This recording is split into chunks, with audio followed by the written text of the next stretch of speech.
Well, hello everyone. This is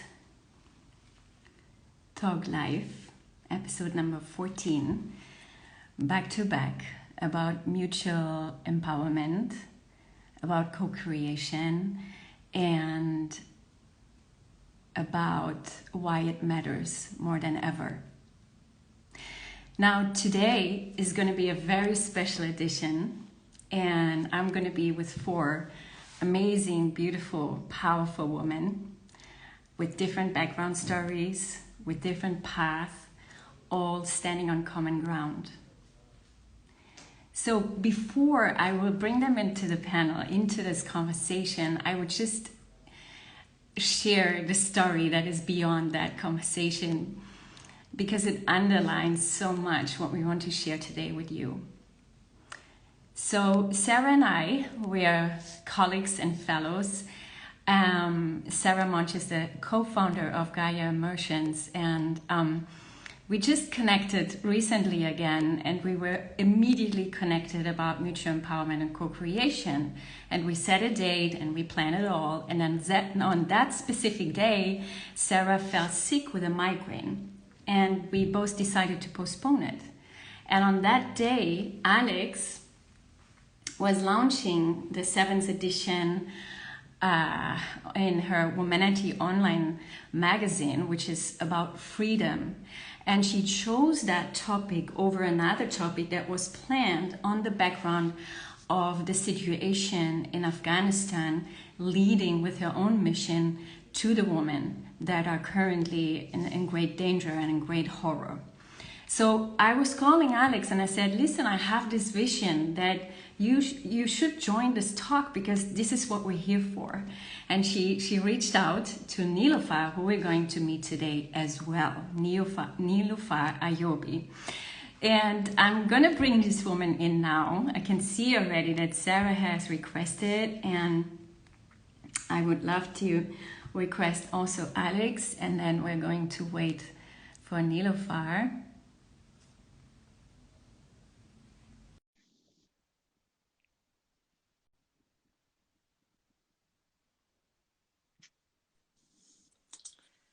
Hi, everyone. Hi, Sarah. Hi, my dear. Are you hearing me? Wait, you know how bad I am with these things, right? Hi. Wow, Alex. You guys, you're shining. So pleased to meet you, Sarah. Pleased to meet you. I'm so happy for this gathering of women. So inspiring. These yogi goddesses that you both are. My goodness, the undisciplined yoga student. Well, we try. We do our best. I am. Hi. How are you? We see you like this. Oh, yeah, I had the same problem with my iPad, and I couldn't put a mess here. I love this moment. This is so human. So good to see you, Niloufar. Me too, and I'm sorry if you hear voices in the background because I'm with 3 kids. That's life. That's a woman's life as well. That's okay. Nice to meet you. Same here. Very nice to meet you all, ladies. Yes. And thank you for this opportunity. I'm sorry for the noise. Don't worry. Really, don't be sorry. I feel like we're women. Part of us are all mothers. Yeah. I invite you to feel as comfortable as possible today. Thank you. Yes, and saying that, I really felt something that I want to do with you guys, and I would love to do this with everyone who is joining today. Everybody love to take a deep breath, first of all, to arrive.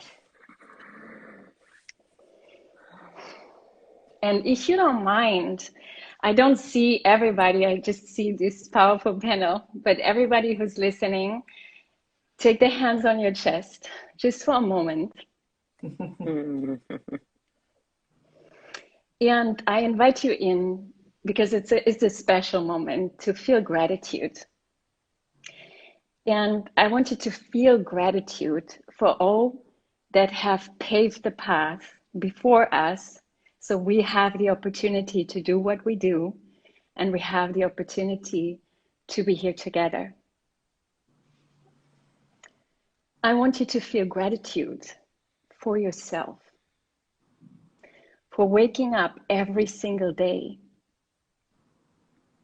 being on your mission, doing the best you can, living your life, creating, evolving, having setbacks and stepping up again, touching other humans' lives. And I want you to take this gratitude further. I would love you to envision a prosperous future for everyone. Because we are the co-creators. We have chosen our power, our responsibility to design the world we want to live in.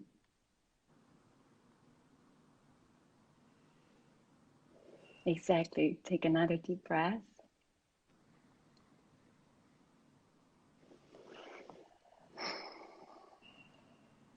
Right. Open your eyes. My goodness.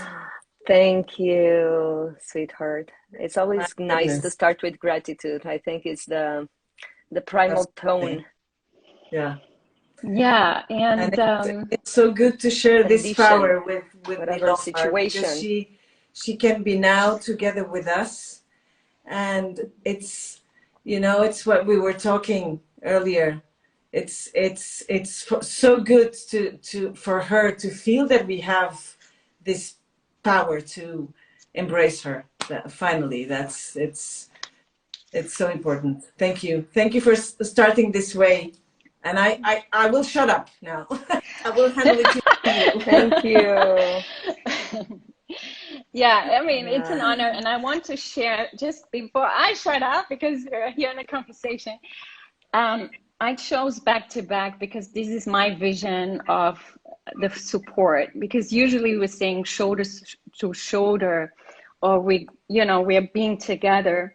But what I love about back to back, if you envision it, if you allow yourself to draw a picture, is that everybody is in their own power, and we're supporting each other in our backs and shining our light outside, so that it actually has a space. It has the greatest space, so we can bring everybody in who is open and willing to choose the same path. So that's why I'm back to back, and I think let's start. What is the story? Storytelling is something that humanity is fostering, is sharing, is empowering. Mm-hmm. That's why we're here for. And I would love to call out who would like to start just a piece of the story, and what led you to say yes to today, and what does it mean for you in this case to be empowered and to thrive on this, and make it your mission to empower others as well. I don't know. Maybe I can start by saying that what made me say yes to this was Niloufar. Yeah. I mean, this edition is the most extraordinary of all I've ever done. We have now 8. And this is yesterday I was telling this to a friend, and I was saying to her, look, she said, oh my God, already 8 editions. And I said, yes, but the last one was the best, is what I dream. Because yes, sharing is empowering, and we are like the microphone we wish to be the microphone of all the stories of the women, but to have the chance to be in contact, and you said it in your post, Steph, to be in contact with someone with a different reality as Niloufar, and be able to help, even if with a sentence of tenderness, or to saying we've got your back, That's, for me, that's the most extraordinary thing that can lead you to believe in this mission. And what led me to say yes again is it's Niloufar and all she represents, all the women that need help. And this the editorial I wrote for this magazine, for this edition, was the easiest of them all, because when I started to write it, the verb, the verb I am free popped into my mind. And when I wrote I am free if you are free, it was like, shivers were all over my body, because that was the closing of a circle, because that's it. We no woman on this earth will be free if there are women like the ones who still are in Afghanistan or in Africa or whatever the place, that are subjected to the kind of treatment that they are. So, and for me, that gives me an extra doses of power of believing in my project. But that's because of her. That's her. She was the vehicle. And it's beautiful. And that is beautiful, Alex. Would you like to? Sorry. Tell me. Please go ahead. I was listening to you, and our driven force is always to help and to support, and actually we are free when we support others, when others are free. I just met Niloufar and her story this week. Just had this opportunity, and even your project, which is an inspiration. I work in the same lineage, but in a more collective expansion, which is not one person, but listen until the end, is step by step. And I feel from one person to another person, and an example, we can actually change the world. For me, my driving force was always mutual empowerment when I create Gaia Immersions. Gaia means the spirit of the earth. And I really believe the spirit of the earth should be what we are doing at this moment, which is we should co-create, we should collaborate, we should find ways to move from our fears, from our limitations, from our abuses when we were children, from our references that we have throughout. We just light on the TV and we see what's happening in the world. So go behind and beyond all that suffering that we see is only available if we co-create, if we collaborate with each other, if we are empathic. So my purpose in life, and I feel it's my mission, it's to work within each and every individual, to find their own confidence, to find their own peace, to find their own tools of self-empowerment, so they can be free of that fear and and help and support. You are there already, Alex, otherwise you wouldn't do that, right? But I feel like 80% of the world is not yet there. We are starting now, and I really feel all these tools of well-being, of mutual empowerment. Now we can see empowerment is a word that we can see every day. We hear every day. There's always an inspiration story. There's always, it's now starting. So we really need to be active on this at the moment. So I'm very honored to be here with all of you. And I honestly feel that we can and we should connect to each other to create other things as well. And I had some visions already about it. Not only you, Niloufar, you have an amazing story to share, to inspire, and to bring along sisters that are passing the same situation as you, as I have. I was abused when I was younger, and different kind of abuses. And I feel there's a lot of oppression on this topic, that nobody wants to talk about it. We just put it because we feel ashamed. And I was telling to Stephanie before this conversation, I was sharing with her, like, I don't know if I should bring along what happened to me. And it doesn't have to be sexual abuse, I was beaten, I was like, but also sexual. And it's something that, what does my family will say? And I know that some of them are watching this conversation probably. And I was feeling ashamed of telling, of speaking my truth. And I think we are freedom is about speaking our truth. Freedom is about to be authentic.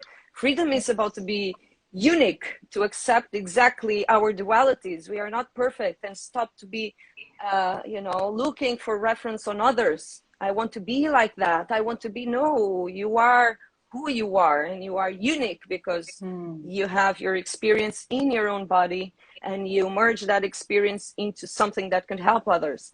So that is your uniqueness, and I feel each of us have something to share on that.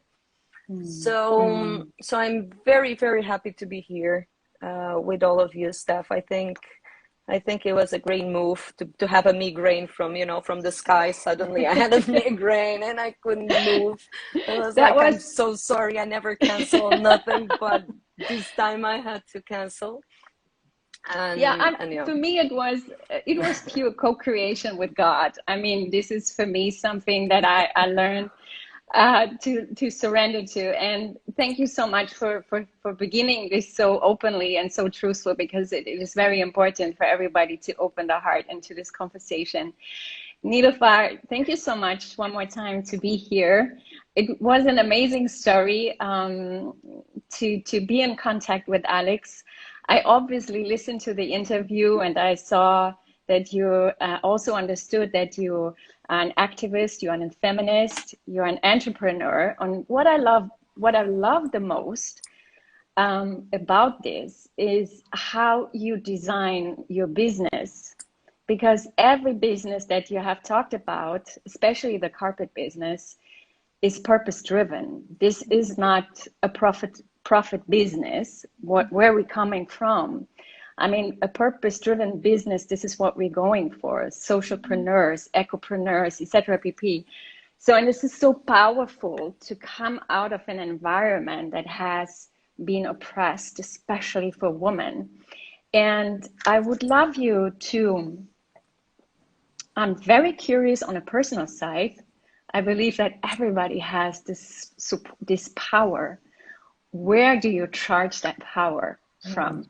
And if you're open, share a little bit about your story. How did it happen? Where did you get the impulse to say, this is my mission, this is what I'm going to dedicate my life to? Thank you so much, ladies. Thank you for having me. The reason I have this smile on my face after weeks is because of you, ladies, beautiful ladies, because of your support, for being there for me. That means a lot. You ladies are a ray of hope for me, for the sisterhood, for the women who are on the ground in Afghanistan, and those who are looking forward to you to be their voices. So this means a lot, and thank you so much for giving me that hope. Regarding my work, my business, since childhood, growing up in a very conservative city, I've always seen this competition between women trying to drag each other down, even since childhood, and trying to tag each other with certain names, certain blames, and this has always been the thought in my mind that okay, if the men's are labeling women, because we know that they're afraid of women, especially the educated women, the powerful women, the women who work or earn for themselves. But then what is the reason that someone from your own, a woman, comes and destroys your life? And this has always been a question for me, and this led me to swear with myself at a very young age that, okay, fine, if I'm going to grow up and do a business or work, I would be the one who, I have always dreamed to be the one who helps others. Yeah, I started business, but the only reason was to empower women, those women who didn't have a voice, those women who didn't have a male in their home, but yet they were trying very hard to earn something for their family, to put a bread on their table.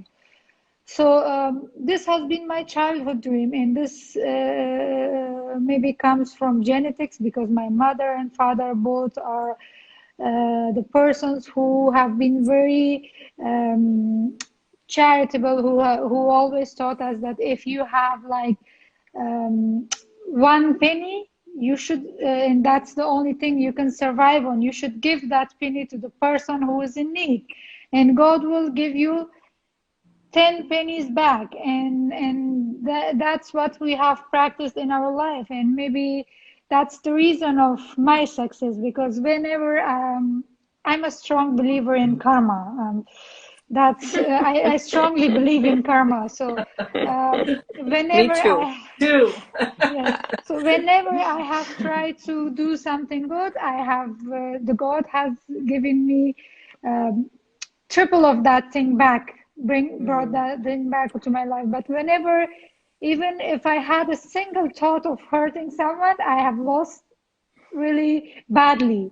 So this has been a lesson for me to always be good, always help, especially in a country like Afghanistan. After 40 years of war, we had a small chance of this past 20 years to help each other, to take each other's hand. But unfortunately, this wasn't the case for all the women. But I'm happy that I wasn't one of those who went only after projects or who used the woman. Instead, I was very happy to be used for these women and try to create a platform, maybe not as big as others, but employing 400 women is not easy, and you have to think very smart and sharp that how are you going to employ these women, and how are you going to convince their families, because they're from conservative families. If they don't have husbands, then their husband's brothers, they're in charge, or their father-in-law is in charge. So in Afghanistan, women don't even have the right on their children's. Which I already spoke with Alex on Humanity, that if you want to travel to a city or another country, especially, you don't have any proof that this child is yours, because your name is not written or mentioned anywhere. And if your husband is, God forbid, dead, or you're divorced, your brother-in-law, your husband's brother, is in charge of your kids, the one who you carried for 9 months, the one you raised, the one for whom you stayed up all nights, and then you don't have any rights on that. And if you want to prove that this child is mine, or you want to take your son anywhere, you have to go either ask your in-laws or your husband or your husband's brother, which I don't see the sense in that who's my husband's brother to my children? What's his right upon my children? So that led to this campaign, Where is My Name, which was led by this very talented girl from Herat, again, a very conservative city. At that time, she wasn't even allowed to show her face on the media. But she started this campaign. We were some 5 to 6 girls, and then this campaign reached worldwide. We even was offered big numbers of amounts of money for projects to change this movement to a project, but we didn't agree to that, and we said we will fight no matter how many years, but we are going to get our names on our child's birth certificates or on our child's ID. So finally, after 3 years, this happened. Just few months back, we succeeded, and the government decided that our names, the mother's name, will be written on child's national ID. But unfortunately, thank you, but unfortunately, no government left to do so. So this seems like a joke, but at least we fought for it. It took us 3 years, 3 long years. We were labeled, we were attacked on the street, we were called names. Even some women, those who call themselves feminists and activists, attacked us on social media, that we don't write your mother's name on social media, because during this campaign you had to, if you wanted to support this campaign, you would write that my name is Niloufar, my mother name is Nahid. And some of these educated women would come forward and say, don't write your names, because in our country, people believe in Burkharia, you know, the black magic. So these educated women would scare people off that if you write your mother's name, you would be, the black magic will be done for you. So don't do that. So this is what we were fighting in Afghanistan. We had to fight the government, this conservative community, Taliban at the same time, and also these educated women who are all after projects. And these women who have been fighting this fight, they have never been on the media. They have never been given this platform, and they never cared about this platform, because what they didn't wanted fame. They wanted was that simple basic rights for themselves. Absolutely. Most of these women are how should I say, they're single mothers.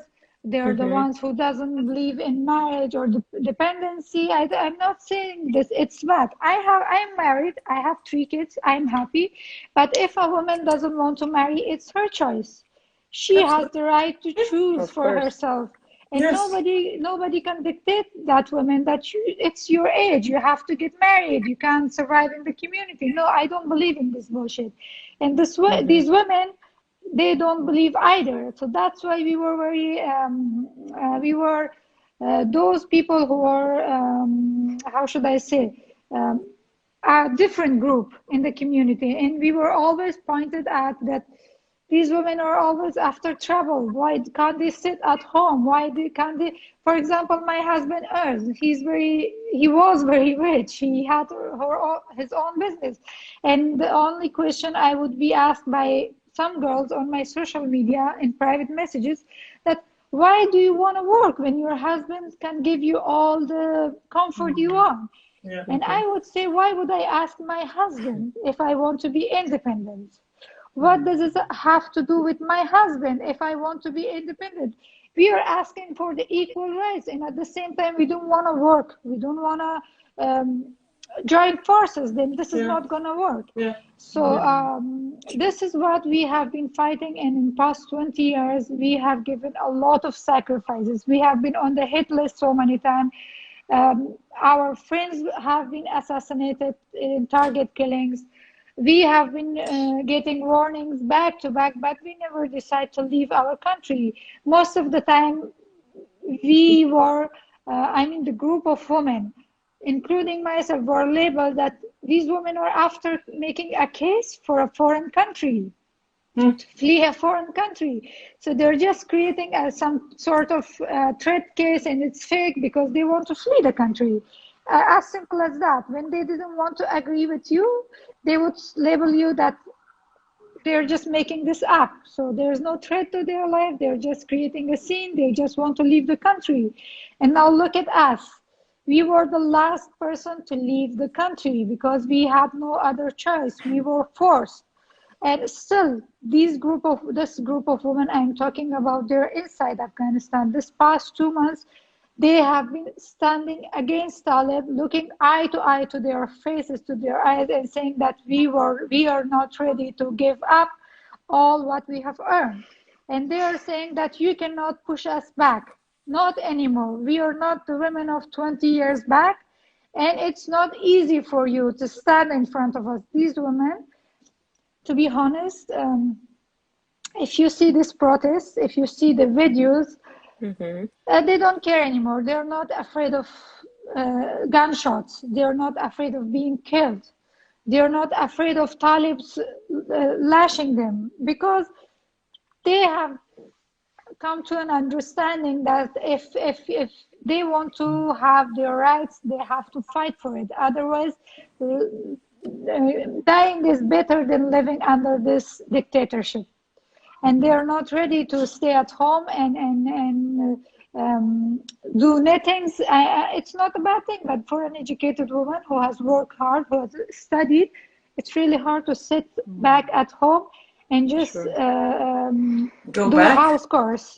Go back in time. Yep. I saw some of the videos, and it's amazing. I saw one, especially one there was a woman who was shooting the video. She was In the pointing parking lot. yeah, and you could see in her face that she was so afraid, but still they were there. Still, yeah. But you know She something. stand. But let me tell you something, Niloufar. Of course, it's not comparable. But if you think about the U.S., the United States, they started to fight for equal rights amendment in the 60s. And you think of the U.S. and you think, oh my God, women are free. Yeah, they are. Compared to what you live in your country, absolutely. There's no comparison. Yeah. Nevertheless, they started to fight for equal rights amendment in the 50s, in the end of the 50s. And when Ronald Reagan went to power, which was in late 80s, correct me girls if I'm wrong, the process stopped until today. It's starting all over again, Niloufar, in the US. Unfortunately. You know, That's the one thing I always like, I'm saying in my platforms, which I'm given, that just imagine yourself. I mean, it's been zillions of years that you're free, but you're still fighting for your rights. Exactly. Now imagine my people, especially women, that after 20 years of non-stop fighting, they just got a small ray of hope. We were just getting to somewhere, and now suddenly it's gone. We cannot. We don't have a clue. We don't have a clue. You know. And you know, I'm in contact with them 24/7, and in the middle of night at maybe around 3 a.m. I'm checking the security to inform them, because there are door-to-door search every other night. So as soon as I get the message, I message in the group that, girls, get ready. There's a door-to-door search, and they have to wake up from their sleep, and they would run to hide their hard disk, their documents, because I have asked them not to burn your documents, no matter what. Please don't delete whatever you have in your mobile phones, because one day these things would make history. They are trying to cleanse the history, but we are here to fight. So please do whatever you can. You should hide your mobiles, your cell phones, your hard disk, but do not let them to get to your data. And it's hard every other night. And whenever this message comes, it's like a red alert for them, and a chaos. And then for hours they will sit in a corner of room waiting for the Taliban to open their door or knock their door. How many? How many it was? How many people? These women? How many women? Yeah. There are more than just to have an idea. 100, yeah. There are more than 100 women who are in Kabul. You know, there's no news of those girls, teenager who came out in Mazar-e Sharif on the last protest. They all have been taken by the Taliban. Their futures unknown, their statuses unknown. We are trying hard to find them, but it's impossible to get their traces. I just got an information from one of my girls that her cousin, she was in charge of a women's prison in one of the provinces. I cannot reveal because her family doesn't want to reveal it. She was texted by this Taliban that you have to join your work because we need you to come back to your work. And when she leaves for the work, now it's about 2 weeks, she's missing. We have no contact with her, and I got to know about this today because now the family thinks that she's probably dead, but we don't know what horrible death. Yes.